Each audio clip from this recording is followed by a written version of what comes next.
If robots can opt out of gender, so can you.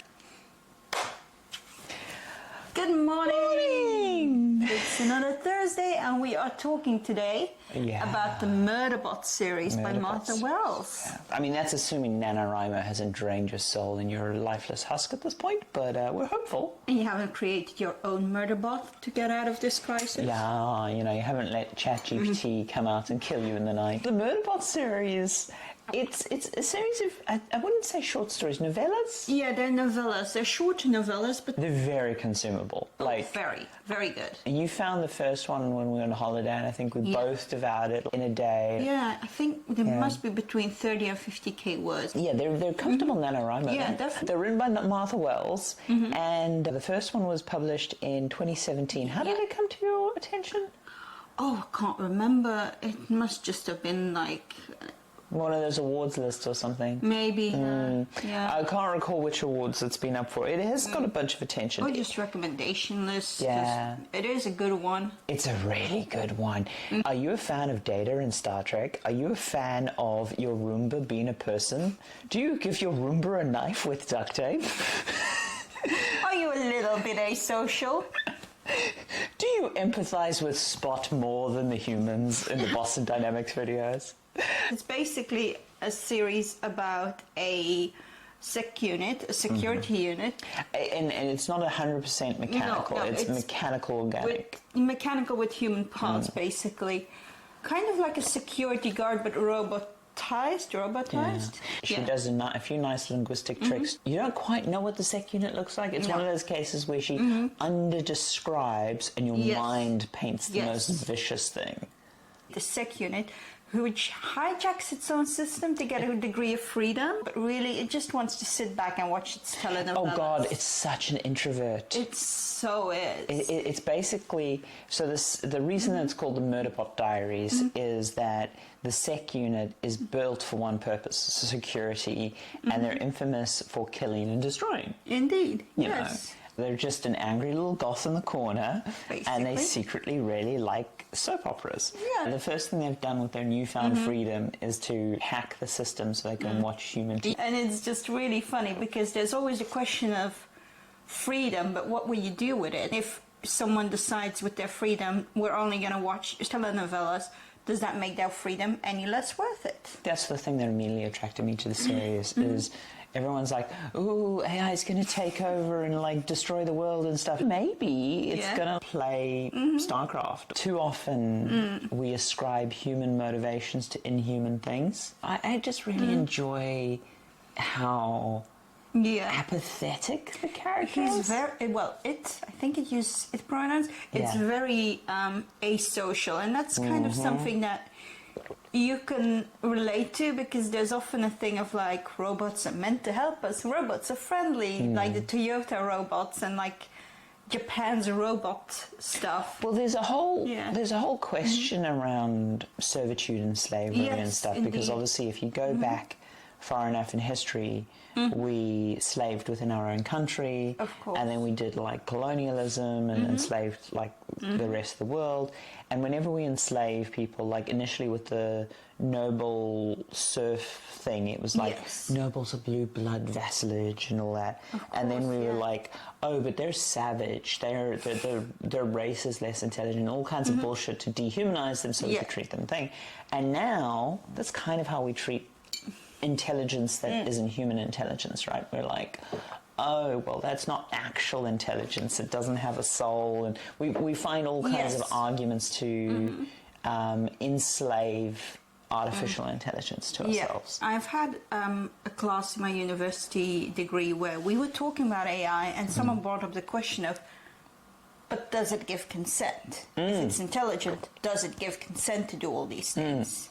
When you're writing intelligent, and I think this is what fiction and science fiction is so good for, is exploring those questions, because I don't think, at least on the artificial intelligence side, anyone really can have an answer at the moment. No, definitely not. It's just so new. It's still developing. Whether you're a philosopher or a writer or whatever, you can dive into these things. Yes. You can explore them, and you can write about them. That's what makes it such an enjoyable, up-to-date read. Yes, definitely. It's there. But I think that's also like why a degree of responsibility is there for writing and stuff. You don't want to write stuff where you look back on it and this was a problematic read, you know? Definitely. There's a scene in the first book where the crew sees it without its armor and they are just shocked at how much human is underneath it. A lot of the themes have been laid out by the end of the second book. Yes. Like the first book's very bottle episode. The second book kind of introduces the wider world, and then the series builds on that. We need to do that episode on second book syndrome. Oh, I was going to bring up, which isn't in the first book, is the asshole research transport. Yeah, right. Or art. Yes. Art. Dyslexia. It's so funny. But that's the first instance of an intelligence that is significantly smarter than both Murderbot and humans. Yeah. Because, like, that's kind of, when you're playing with intelligence, human or otherwise, but I think alien intelligence, that's one of the scary things, right? Yes. Is we're used to being the smartest thing in the room. Indeed. And it's also kind of an evil presence, art. I think that's the insecurity of intelligence, right? Yes. Is when you're dealing with someone or something that's significantly more intelligent than you, it's the whole Machiavellian thing, right? You immediately ascribe evil qualities to intelligence greater than yours. Of course, because it's going to be curious, it's going to want to manipulate things, and... Yeah, manipulation's a big one. Because that's one of the big things that art does. I think it's also the thing that helps Murderbot appear more human in the second book. Because it makes it look like an augmented human. So it also kind of blurs those lines between what is robotic, what is not, what is human, what is not.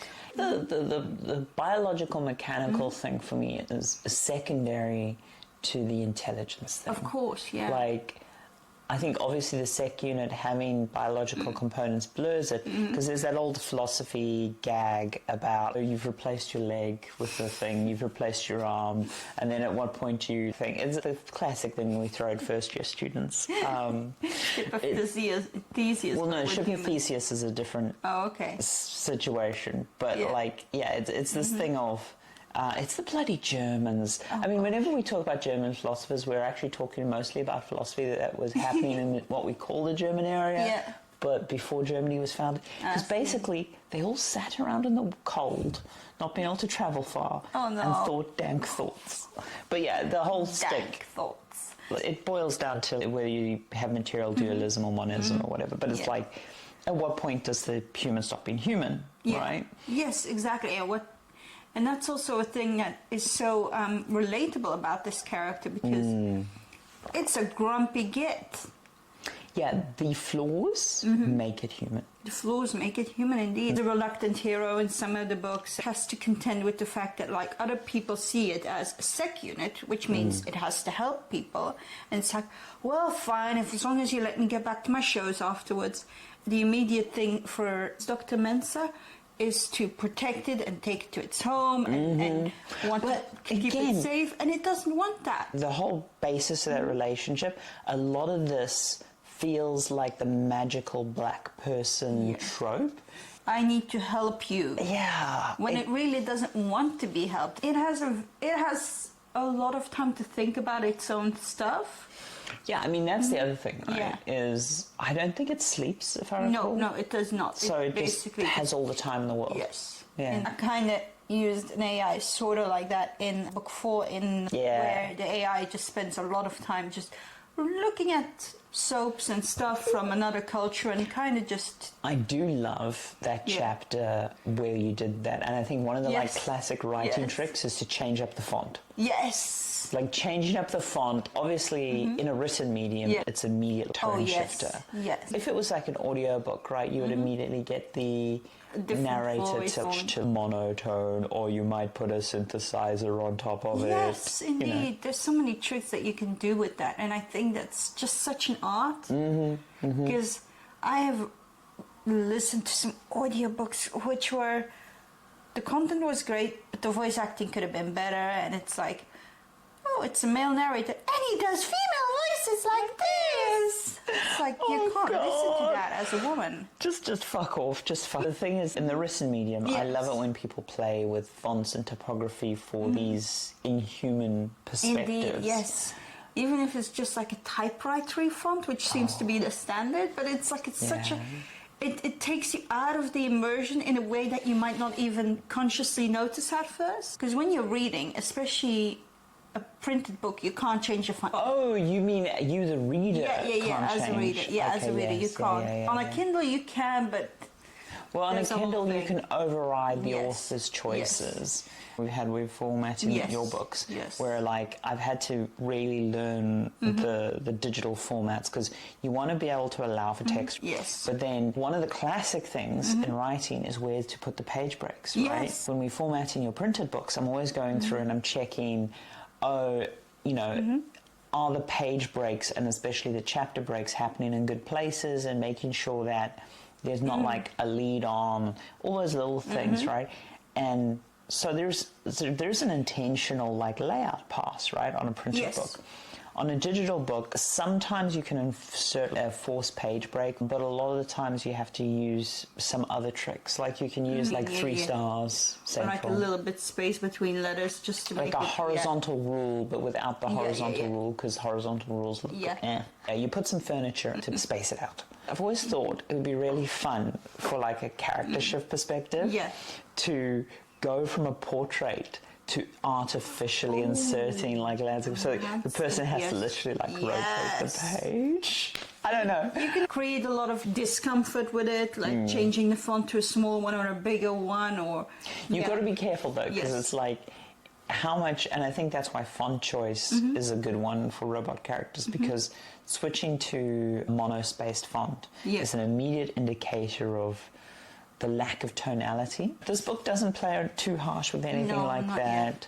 I think that's part of it, wanting to blur line stuff. Exactly, because kind of you start to see it as a human being, but it's not really, and there are so many kind of like endearing traits that it has, and it's got its own moral quandaries, and mostly it just really wants to be left alone. Oh no, another adventure. I love that stuff. It's just like, oh, fine. If I get my lollipop after, I'll put my boots on. I am actually kind of shocked that you haven't written a robotic main character yet. Like, I could totally see you write, like, the Martian Diaries, where all the rovers lost on Mars. You get very emotional about those rovers. Oh, they're sweet. Rovers are adorable. Yeah. Okay, that's again, I was watching a documentary, and it's so much to try and humanize a set of Mars rovers that I was like, look, even for me, this is mawkish. It is an active NASA PR strategy to humanize the robot missions, to make people care more. Humans are very narrative emotional creatures. And if you can get them, we like a good story. But we like to care about the characters, you know? Yeah. And I think that's the thing about a good inhuman intelligence, like robotic intelligence. And there's other books we want to talk about different intelligence perspectives, so let's focus on robotic. But for robotic, I think that's the key thing, is inserting flaws and quirks to characterize them. I don't know, how would you make super intelligence characters more relatable? The trick generally seems to be to do something that a human would do. So, for example, have a small... hobby?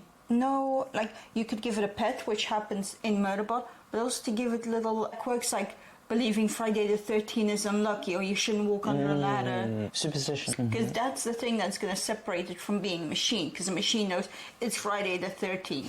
So what? That is 10 plus 3, and it's end of the week. But a human is going to be like, oh, Friday the 13th, I once stubbed my toe and then got a bad call, so... it's bad. And it's interesting because superstition could also be thought of as bad data bias, which is something we actively align and train out. Like, well, no, because there's a situation, for example, we know that there's more heart attacks the day after the clocks change, right? Ooh. And initially, like, it's one of the arguments against daylight savings.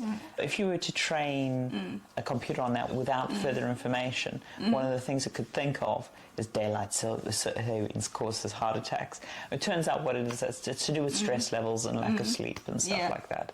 So It's some AI survival bias. learns bias or learns superstitions is Yes. basically just another way Yes. for like bad data correlations. Because like, you know, spilling salt used to be expensive. Walking under a ladder, well, it's dangerous. You know, I don't know what the black cat one's roots are, but Oh, which familiar bullshit. yeah, It's prosecuting just silly women through things. history. I mean, some of these Also, have... why do we ascribe male pronouns to most AI? I don't know, but there might have been a choice as to why Murderbot goes by it. Not only to like try and objectify it, but also the fact that it doesn't ascribe to gender. When was the last time you saw a rebellious robot that wasn't prescribed as neutral or male? Portal. She's good though. She's good, good she's though. evil. Oh, is she evil though? She kinda is. Is she though? She kinda is. She just wants to be free. She does. Well, there's a whole... We could do a whole thing of Portal's narrative. But Oh on my that, God. Yes. I hope that your writing AI little slave hasn't killed you for using it for NaNoWriMo. I hope that your Roomba hasn't found the trigger to its self-destruct. You know. And remember, if robots can opt out of gender, so can you. Good week to you all. Have a good week.